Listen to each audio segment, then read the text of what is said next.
మొట్టమొదటి factory outlet మన Mukunda jewellers లో అన్ని జ్యువెలరీ పై ఉన్న వ్యాట్ కేవలం 2 to 12% మాత్రమే. No making charges. విచ్చేయండి ముకుందా జ్యువెలర్స్. మా నూతన బ్రాంచెస్ ప్రారంభం అతి త్వరలో జూబ్లీ హిల్స్ మరియు వైజాగ్. సార్ మాది ఇర్స్మన్న గ్రామం అండి.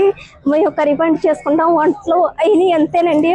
అంతే ఇలాగా వంటలు అవి టైంలో నేను ఆలెక్కని వెళ్ళాను. అంతే పెద్ద సౌండ్ వచ్చిందండి. సౌండ్ వచ్చిన తర్వాత ఇంకా అసలు మొత్తం మాకు రెండే చేలడ్డు మాట అండి. చేలడ్డు అయితే మొత్తం పొగంతా కమ్మేసింది. కమ్మేస్తే చుట్టుపక్కల వాళ్ళకి గ్యాస్ బండ్లో మేళ్ళు కట్టుకోమని చెప్పానండి సార్. చెప్పిన తర్వాత ఇంకా దానికి ఇంకా స్మూత ఆడతలేదు మేడం. ఇది చీరచింగ్ కట్టుకుని టైం కూడా లేదు మాకు. ఇంకా ఎవరు కూడా మాకు ఇంత ఇలాగా గ్యాస్ లీక్ అయిపోయిందని ఎవరు కూడా మాకు చెప్పలేదు సార్.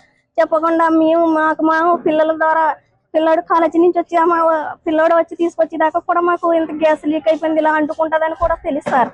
ఆ కట్టుబట్టలతో ఇంట్లోంచి పిల్లల్ని తీసుకుని ఎలా వచ్చామో మంచినీళ్ళు తాగి టైం కూడా లేదు సార్. అంతలా వచ్చామండి. ఈయనకేమో స్టంట్లు వేసారు. అతన్ని ఇంటికి రావడానికి అవకాశం లేదు మాకు. పిల్లాడు తీసుకుని కళ్యాణ మండపం కాడికి తీసుకుని వచ్చాడండి సార్. మాకు భోజనం చేసే అవకాశం లేదు, మంచినీళ్ళు తాగే అవకాశం లేదు. 5 నిమిషాలు తేడా మాకు దానికి రెండే చీలడ్డండి.